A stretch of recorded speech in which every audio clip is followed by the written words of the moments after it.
cover.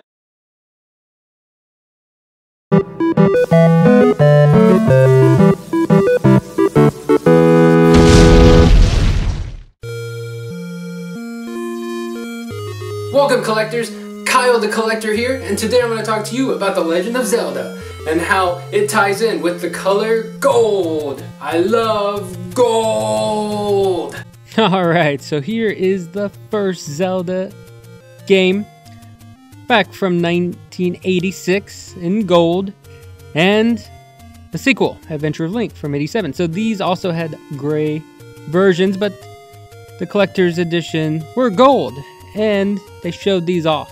So in a box, they would have a little cutout and the shield, or for the second game, just on the cover, and that would show the gold underneath. So they wanted you to know that this was gold.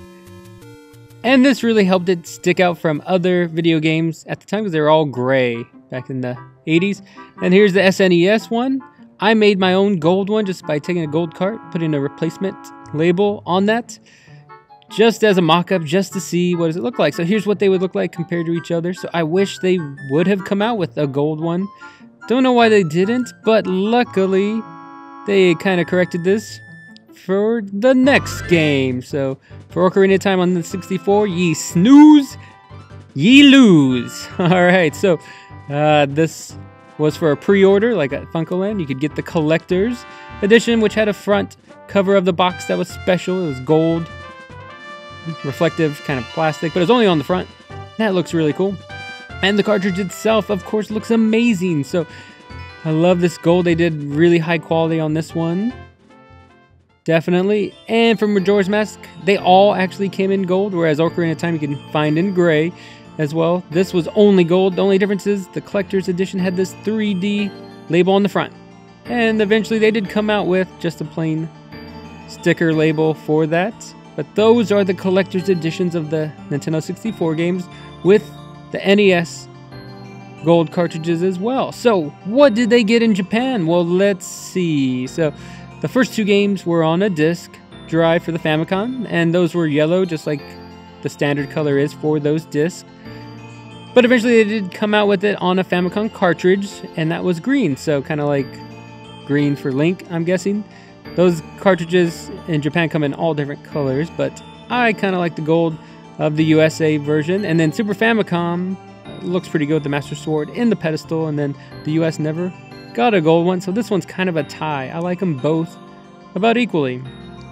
And then for the N64, I do like that dramatic silver fire in the black background of that Japanese one, and they call them a cassette. So that's kind of cool. I guess in the US they're a game pack, but I love that gold, I'm telling you.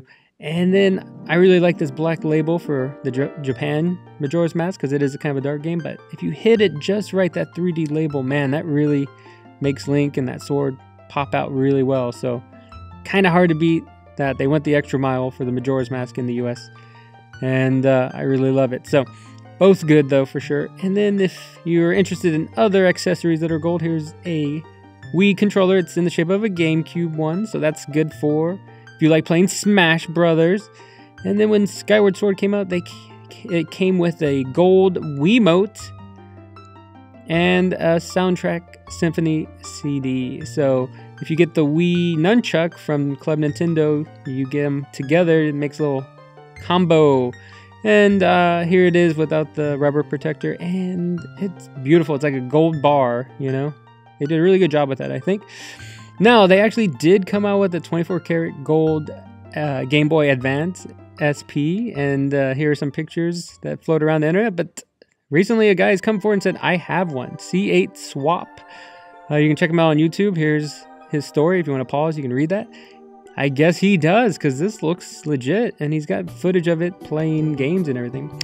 There actually is a gold Wii console as well. That was a promotion for a game, and they gave it to the Queen of England. So, but you can get your hands on this kind of gold Game Boy Advance SP, so I keep mine protected because this thing's pretty expensive. But people customize these. This one's a custom one to where they made it backlit, so like an AGS 101.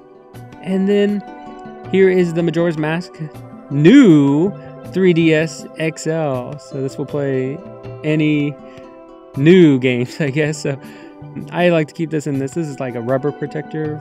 So it's really nice because it doesn't really scratch or crack like the SP one can. So here they are together. I like these two because the one on the left plays all the Game Boy Color games, and the one on the right plays DS games. So, all right. So if you want headphones, here's some gold ones. But do know that for the Game Boy Advance, like SP, you have to use an adapter, and that hooks up to where it charges, and that's how you get headphones going. All right. Here's a gold DS. Here's a gold 3DS XL for Link Between Worlds. So it has that high roll and low roll, dark world kind of thing going. And then here is just the gold one. They also came out with the same design on a case protector that's kind of a green gray. And then here is a Wiimote wheel to tie in with Link being in Mario Kart 8 for Wii U. And then here's a Wii controller that's gold, but that actually ties in with GoldenEye, which I didn't think was a great remake, but that is a cool controller. Sometimes they do green for Zelda accessories or consoles, and they sometimes do black. And there actually is a gold, it's like a light gold, Nintendo 64, but that is a Toys R Us exclusive. All right, here's fictional gaming historian. So we all know players have to look the part. They got the gaiters. They got the aquarium shoes. But did you know they also had to have the gold Zelda cart? Yes. Little known fact. Wow. Now that's playing with power. Nice rolls. Yeah, now that's class. Unfortunately, because of the color schemes of The Legend of Zelda and then The Adventure of Link, it caused some problems. So the Bloods, of course, favored the red of the original, and the Crip gang, they favored the blue of Adventure of Link. So this caused what we call the Zelda Wars of the 80s, a very bloody time in the history of gaming. This was brought to you by the fictional gaming historian. That is not true at all.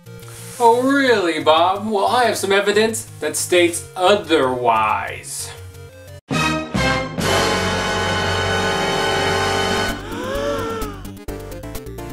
That is not me, I swear. Sure, that's what they all say. Book him. And that's how Zelda became the gold standard in gaming. Thanks for watching.